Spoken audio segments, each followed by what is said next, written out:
Congratulations on the album. You know, Wow. You know. I love it, sis.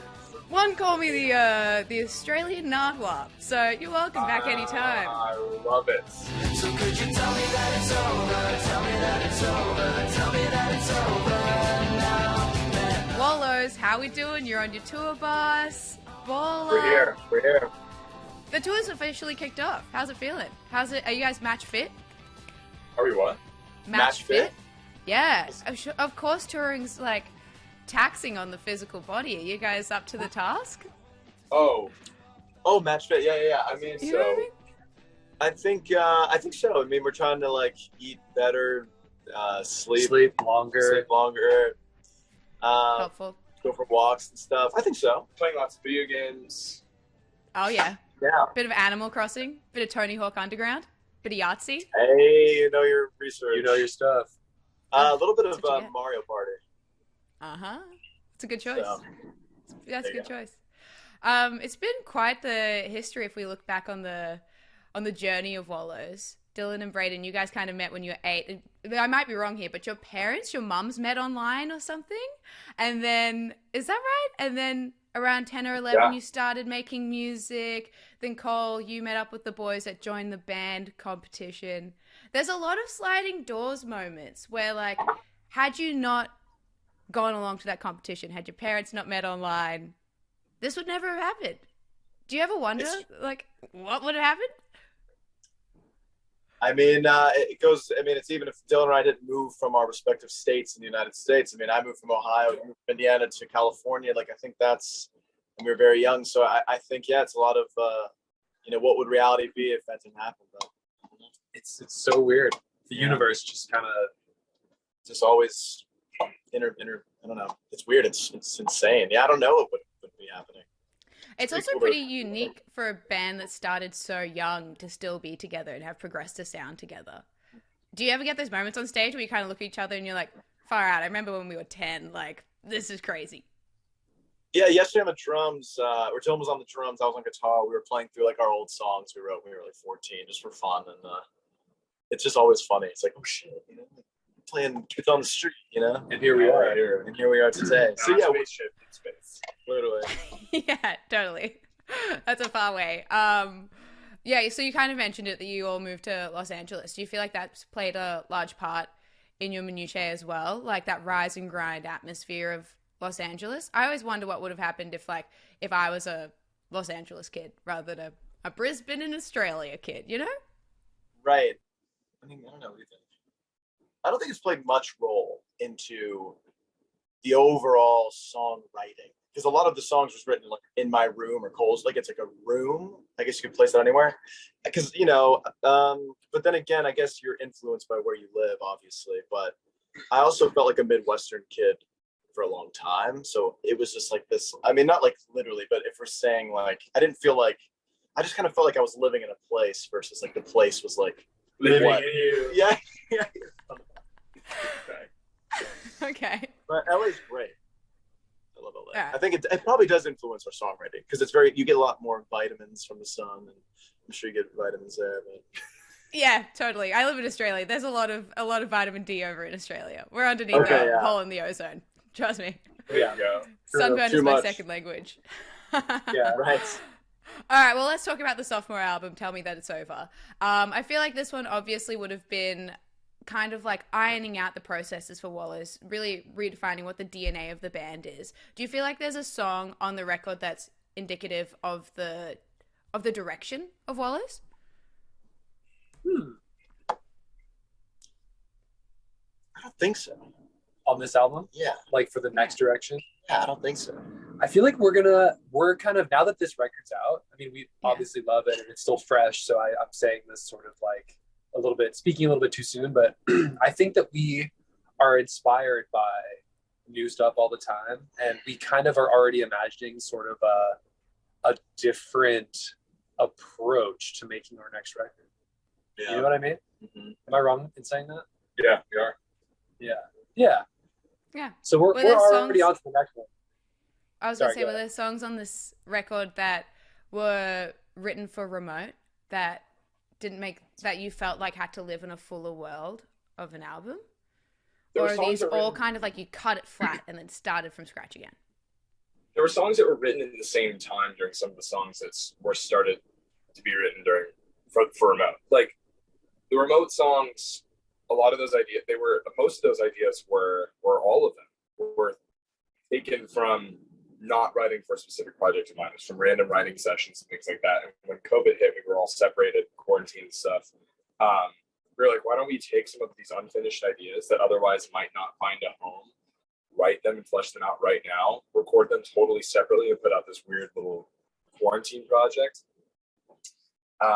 So some of the ideas on this album also originated from those same times that those songs originated too. So a lot of them are from around the same time period, to be honest. There's only like, I think there's a handful that are like newer, but most of them, like the idea, like the original, the oldest idea on this album stems from like back in 2018. So, All right. What was that? Yeah. Which track is the Hurts oldest? me. Hurts me. The Track bass on Hurts Me? slap. A It big slaps. slap bass. It does Slap. slap. It slapped. It slaps for It sure. Who plays the bass on that track? Do you guys pass around your instruments for bass or not? What are we doing? What's a live That song? track was Hurts Me. that track was Mr. Ariel Rex. Rexshot. Can't Ariel say Rexshot, producer's yeah, last he- name. No, I'm kidding. No. Yeah, I always leave it up for interpretation. No, Ariel Rexshot. He played the bass on that song. Yeah. Usually it's Dylan though. Usually it's Dylan. Usually it's Dylan. Slap bass is hard to nail. That's good. That's I hard. know. It is not easy. I yeah. could have done that. So sick. Boom, ka-doom. Okay, well, when I was listening to this album on like a first listen, as you said, it's got that sunniness. It's like a fun listen. But then when you kind of like really hone in on the lyrics, you've got some really cutting lines underneath this like really bright post-punk sonics. Like in That's What I Get, you've got that line that says, I'd never give up on you, but you gave up on me, and that's what I get for falling in love. And then later on you say, I give up on you because you gave up on me. Like, is there a moment across this album that you hear it and you're like, oh, that's genius. I can't believe we came up with that. Like, look at us. You know what? For me, Yeah. it is the chorus of that song, because Braeden wrote the lyrics to that. I remember hearing that demo for the first time, and I was like, this is the best chorus that Braeden's ever sang or done. Like, these lyrics are, I was like, this hook is amazing. So I can say that because I didn't write that. So yes, I think that was brilliant. Smart. That's a good one. I like that answer. But I don't All know right, if you who guys- else is gassing each other up? What other moments do we like on I that? think Cole's drumming on guitar romantic. Yeah, drumming of all God level drumming on that song. You're too nice. You're too nice. Those are good moments. That's great. And then nothing of Dylan's. Excellent. Nah, There's he's- too many to mention. That's fair. That's fair. Okay, well, I am a mouthpiece for your fans, so I've got to ask. Dylan, for Braeden's birthday, you posted a video where in the background of it, there's a track, and I think the lyrics say, on the other hand, maybe I misunderstand, here I go again, I'm projecting all your plans. Whoa. Whoa. Is this a future track? Is it ever going to see the light of day? I mean, it could be. It was from the recording sessions, and it just didn't make it onto the album. So we do want to finish that song in some capacity. We just got to figure out how to get it exactly right. We couldn't quite figure it out in a way that we felt confident shoving it, like knocking out one of the other 10, because we wanted it to be 10 songs. So we didn't quite didn't make the cut yet, but maybe it'd be on a longer version of the album. Maybe it'd be a single. Maybe it'd be on the next album. I don't know. But we're going to try to get it right for sure. 100%. This sounds like there's a fair bit of demand for that song from what I've read around. Like, I thought it'd just be a fun little tease. Like, we didn't even know we were going to tease. I was texting Cole. I was like, should I just talk this up? We were like, fuck it, why not?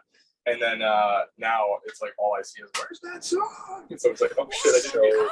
But it's fun. It's like, it's fun to tease things and see how people react to it. You know, because people are like, oh, that sounds bad. You're like, okay, cool. We're not going to put that out. Yeah. But they love it. So. Did you get much of a chance in that sense to tease any of the songs in this album to a live audience before you put it out? Because obviously normally there's that cycle of like bands play, they test the waters a little bit, and then they might release that as a single if it goes well. Like, you wouldn't have really had that opportunity, right? We didn't have the opportunity because we weren't touring. We played I Don't Want to Talk once. Oh, true. When it was recorded, but It was already recorded by the Yeah. Roxy. Yeah. Yeah. Was it? It wasn't out. The original mix one. Oh, but it wasn't out. No. Yeah, so Right. it's a new song. So that doesn't really count. Yeah. Yeah. We did do one at the Roxy last year, Yeah. but Correct. we were talking about maybe trying out a new one on this tour and seeing how it goes Before we record, even. before we, or Yeah. it depends. Well, it depends. Yeah. Okay, watch this space. That's good. All right, moving on to the tour. You guys are officially back on the road. You're playing Coachella later this month. You're coming to Australia, coming down under Yep. later in the year, around November. What can we expect from a Wallows show? Woo! We're starved over here, guys. Tell us, what can we get? New Tester songs, all new, Yeah. all new unreleased. No, I mean, I think it's obviously our first time over there, so we want to make sure that we hit all the bases, like all the songs that none of our Australian fans have ever gotten to see. So Yeah. want to make a really good balanced set that we think will be really memorable and keep people wanting to come back next time. So we'll put That's on the good. best show we possibly can. Maybe we'll play some extra long sets to make up for lost time. Hell if yeah. that's- That'd be nice. Do you guys change set lists every show, or you guys have like a strict? Not every show, but what's interesting is that we're doing a thing at pretty much every show where we have someone in the crowd pick one of the songs we play. Encore So song? Is that what I've heard? Your somewhere encore in is- one of the encore songs, it's like it's a way to keep it exciting for us, keep us on our toes. So it's like there is a world in which at the end of this tour, there's not one single set list that is the same every night. Yeah. There's a chance. Yeah. But, which would be cool. That would be sick. We're still figuring out. Yeah, it's sort of fluctuating. It's like we're playing around a little bit. Just see how you feel. Just see how you feel. Yeah. Well, guys, it's been a pleasure talking to you. You've come a long way since Margarita Taco, so congratulations on the album. Wow. I love it. One called me the Australian Nardwap, so you're welcome back anytime. I love it. Yeah. I love it. I love it. We'll do more of this when you're in Sydney in November. We'll make sure we do this That'd in be great. person. Please. I would love that. Please. I would love that. November, I will let's make go. you margarita tacos. Please do. That'd be Dude, great. That song is crazy. Yeah. It's honestly not bad. Mr. Bigger's is good. How did it go? Can I hear it? Do you know? Do you know a little jingle of it? Honestly, no. Yeah, no, it's not. It's We'll learn it. yeah. Cool. Well, you have until November to learn it.